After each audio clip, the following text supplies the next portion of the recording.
মুখ্যমন্ত্রীর শারীরিক অবস্থা স্থিতিশীল যেমনটা জানানো হচ্ছে, তার পরবর্তী যে পরীক্ষা সেই সমস্ত হবে। তবে ইতিমধ্যেই বিজেপি সাংসদ দিলীপ ঘোষ তিনি প্রশ্ন তুলেছেন যে মুখ্যমন্ত্রী মমতা বন্দ্যোপাধ্যায় তিনি কিভাবে আঘাত পেলেন তার তদন্ত হওয়া উচিত, এমনটাই তার মন্তব্য।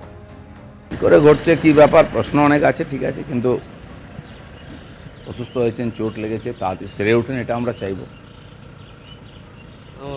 বাড়ি থেকে এসএসকেএম পর্যন্ত নিয়ে আসা হলো, কিন্তু কোনো ফার্স্ট এড করা হলো না মুখ্যমন্ত্রীকে। এখন বহু লোক বহু প্রশ্ন করছেন। প্রথম হচ্ছে ওনার সুস্থতা, তারপরে এটা নিয়ে তদন্ত হওয়া উচিত যে কী করে ঘরের মধ্যে চোট পেলেন, কেন এগুলো হয়নি। অনেক প্রশ্ন থাকে সব ঘটনার, সেই প্রশ্নটা ভাবা উচিত, কারণ উনি আমাদের পশ্চিমবাংলার এক নম্বর ব্যক্তি, তার শরীর স্বাস্থ্য নিয়ে আমরা সবাই চিন্তিত। With a history of fall within the vicinity of our home due to some push from behind. Manimoy Bandyopadhyay আজকে সকালবেলা ঠিক কি বললেন শোনাব।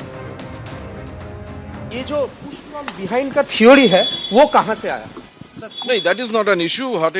We have clarified yesterday clearly that this is a sensation of push from behind, which happens when a person. It actually doesn't happen.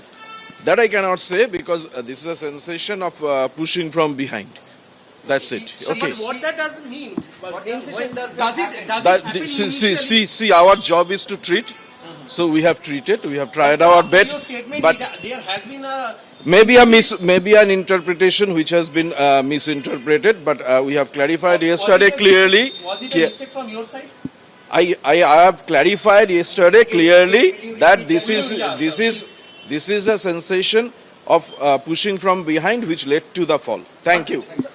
জিলাম করঞ্জয় আমাদের প্রতিনিধি সরাসরি রয়েছেন আমাদের সঙ্গে। জিলাম, সেক্ষেত্রে কি বলতে চাইছেন মণিময় বন্দ্যোপাধ্যায় এসএসকেএম এর অধিকর্তা, যে তার বক্তব্যের ভুল ব্যাখ্যা হয়েছে?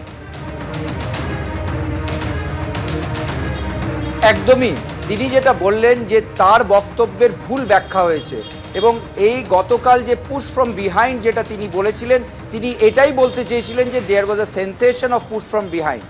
এইটাই তিনি আজকে যে বক্তব্য রাখলেন বা গতকাল রাতেও যে ব্যাখ্যা দিয়েছিলেন, প্রেস মিটের পরে অফ ক্যামেরা যে ব্যাখ্যা দিয়েছিলেন, তাতেও সেই একই বিষয় বলেছিলেন যে মুখ্যমন্ত্রীর একটা পেছন থেকে ধাক্কা লাগার অনুভূতি হয়েছিল, এবং তার যে বক্তব্য ডাক্তারদের, সেই বক্তব্যের সময় এটা উল্লেখিত হয়েছিল।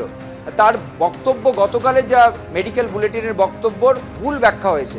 এবং এর পাশাপাশি তাকে যখন জিজ্ঞেস করা হয় যে এই যে sensation of push from behind এটা কখন কখন হতে পারে, কী ক্ষেত্রে হতে পারে, সেগুলোর কিন্তু তিনি খোলসা করে বলেননি, ব্যাখ্যা করে বলেননি। তিনি এইটুকু বলেন যে আমাদের কাজ চিকিৎসা করা, আমরা সেরা চিকিৎসা করার চেষ্টা করেছি, এবং সেই চিকিৎসার পদক্ষেপ হিসেবে তোমাকে জানিয়ে রাখবো, আজকে মুখ্যমন্ত্রীকে উডবার্ন ব্লকের এই 12.5 নম্বর কেবিনে এনে ফের রিভিউ করার একটা পরিকল্পনা রয়েছে। চিকিৎসকরা যারা আছেন, মেডিসিন বিভাগের যে এইচওডি, নিউরোসার্জারি বিভাগের এইচওডি, তারা সকলেই এসছেন, এবং যেটা হাসপাতাল সূত্রে জানা যাচ্ছে যে তাদেরকে অ্যালার্ট রাখা হয়েছে। এবং এর পাশাপাশি যেটা হাসপাতাল থেকে কালকে একজন নিউরোসার্জন এবং একজন সার্জারি বিশেষজ্ঞকে মুখ্যমন্ত্রীর বাড়িতে পাঠানো হয়েছিল, এবং আজকেও খবর নেওয়া হয়েছে, তারা জানাচ্ছেন যে মুখ্যমন্ত্রীর শারীরিক অবস্থা স্থিতিশীল আছে এবং সন্তোষজনক আছে।